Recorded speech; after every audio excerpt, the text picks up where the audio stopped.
Alright, so now I want to show you guys how to do AI health with a widget. Okay, so we're going to right click, user interface, widget blueprint, and let's do AI health. Okay, open that up, and now we want to do a progress bar on the canvas. Select the progress bar, do an anchor in the center, and we're going to reset the position, and then do 0.5 and 0.5 for the alignment. And now we want to just kind of figure out how we want it to look. So I'm going to do something like that and then just zero out the position again. So let's do 260 by 15 so they're even numbers. And then the color, I want to do red. Okay. So now let's do health bar. Make sure is variables on. Let's go over here. All right, we don't need pre-construct, we don't need tick. So let's create a custom event. Set health bar. We're going to get our health bar and set percent. Okay. Now remember, percent is between a value of 0 and 1. So now let's do this, and we're going to call AI. It's going to be our AI variable.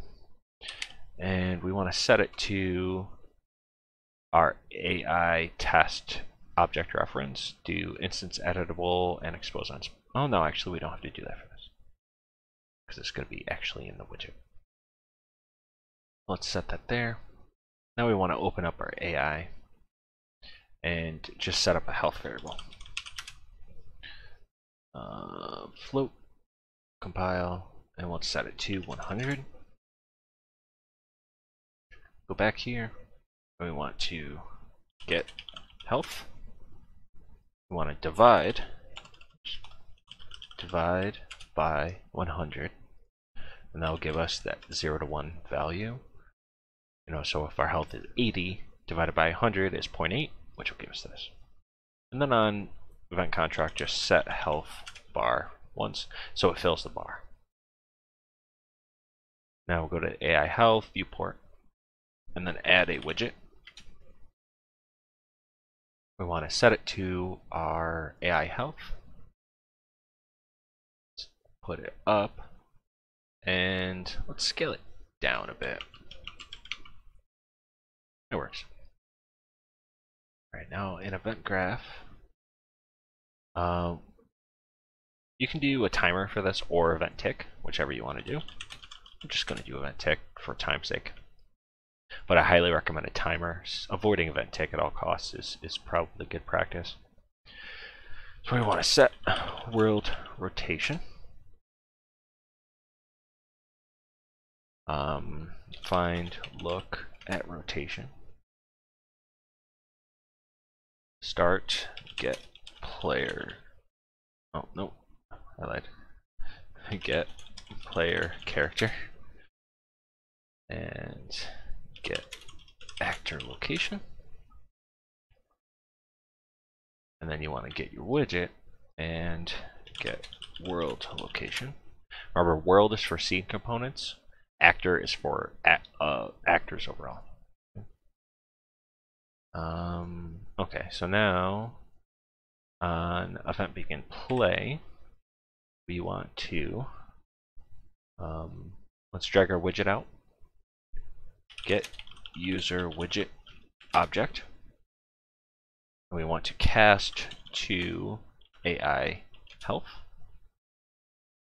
Put that in. And you want to set AI variable.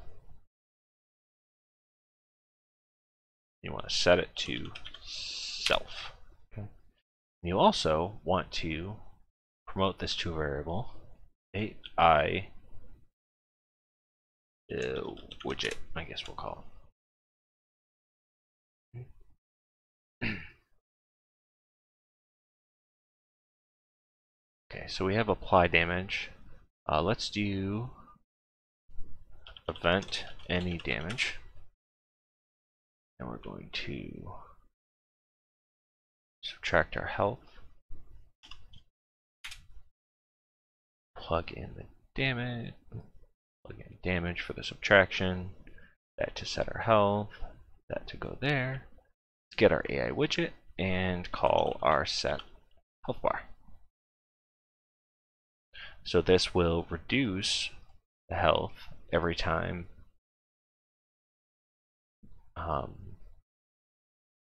it'll update the health bar every time we lose health. Okay. So now let's go into the third person character and deal damage to him. Now I already have damage set up, so this will be relatively easy. I could just cast to AI test.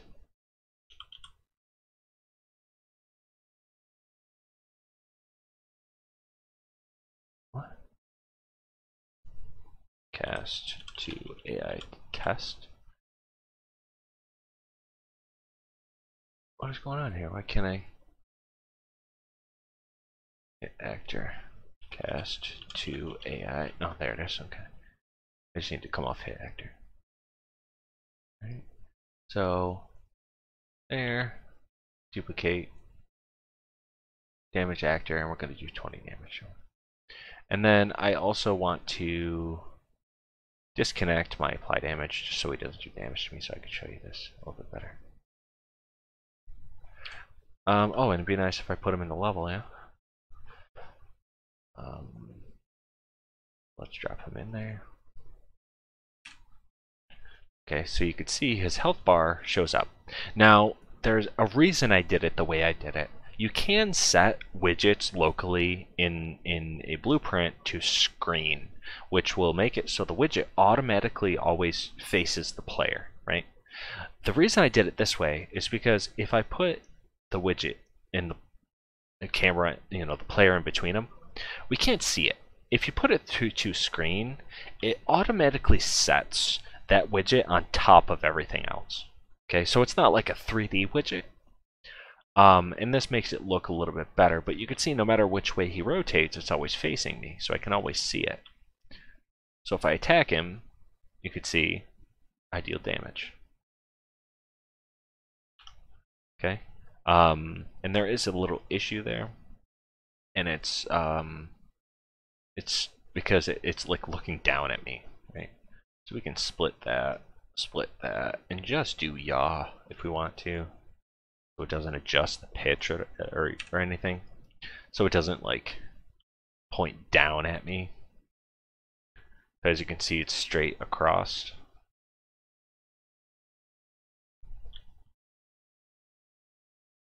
And that will give you a 3D health bar. And you can really do whatever you want to with it, honestly. If you wanted it, say you wanted it like on his shirt or something, you could totally do something like that, or like here, or on anything you wanted. Really, you can pretty much do it. So if I move it there, see, it's kind of weird, but